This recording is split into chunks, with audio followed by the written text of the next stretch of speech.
1861, when Abraham Lincoln issued the first call for volunteers for the Union Army.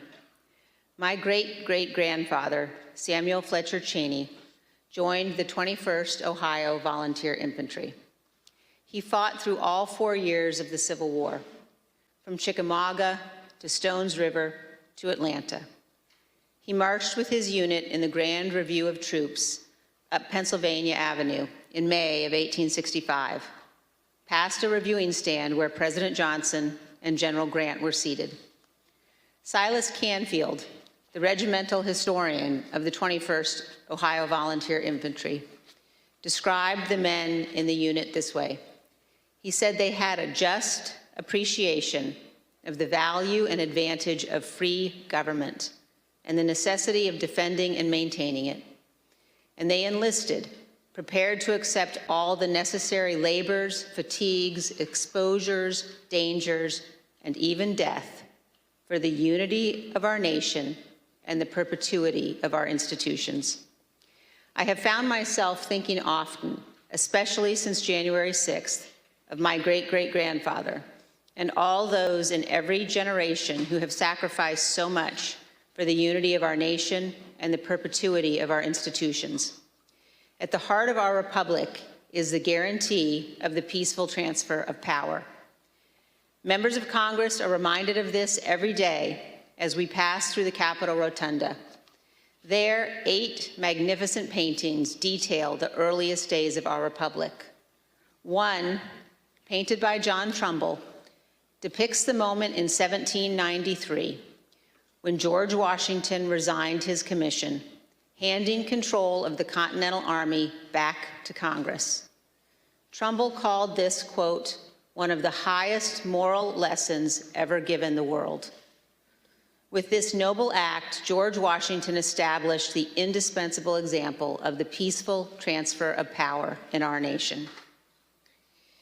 Standing on the west front of the Capitol in 1981, President Ronald Reagan described it this way: the orderly transfer of authority as called for in the Constitution routinely takes place, as it has for almost 2 centuries, and few of us stop to think how unique we really are.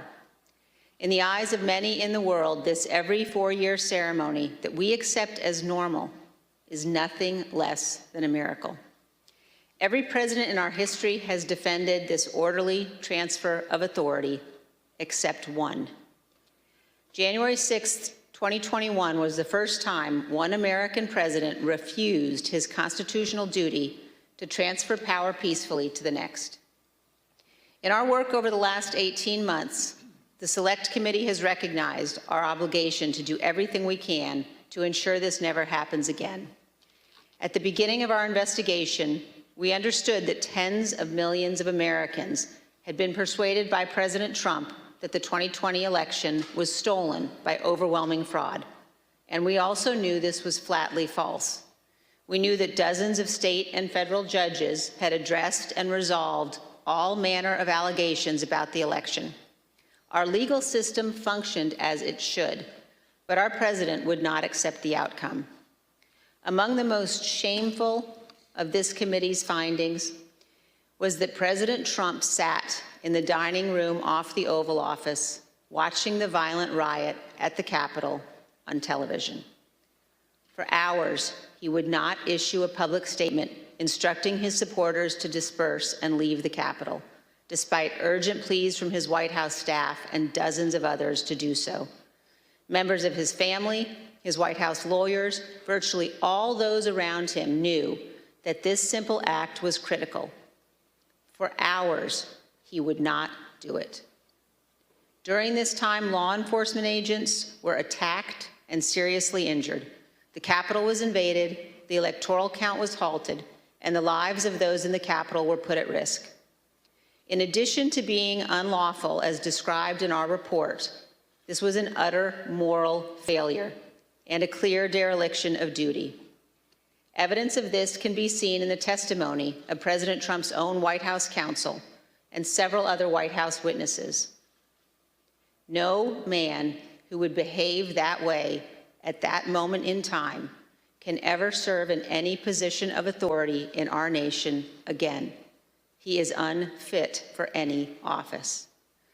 The committee recognizes that our work has only begun. It's only the initial step in addressing President Trump's effort to remain in office illegally.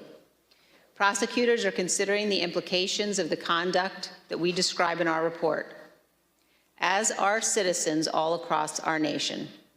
In 1761, John Adams wrote, "The very ground of our liberties is the freedom of elections." Faith in our elections and the rule of law is paramount to our republic. Election deniers, those who refuse to accept lawful election results, purposely attack the rule of law and the foundation of our country. The history of our time will show that the bravery of a handful of Americans doing their duty saved us from an even more grave constitutional crisis. Elected officials, election workers, and public servants stood against Donald Trump's corrupt pressure. Many of our committee's witnesses showed selfless patriotism, and their words and courage will be remembered. The brave men and women of the Capitol Police, the Metropolitan Police, and all the other law enforcement officers who fought to defend us that day saved lives and our democracy. Finally, I wish to thank my colleagues on this committee. It has been a tremendous honor to serve with all of you. We have accomplished great and important things together, and I hope we have set an example. And I also want to thank all of those who have honorably contributed to the work of our committee and to our report. We have accomplished much over a short period of time. Many of you sacrificed for the good of our nation. You have helped make history, and I hope helped to right the ship. Thank you, Mr. Chairman. I yield back.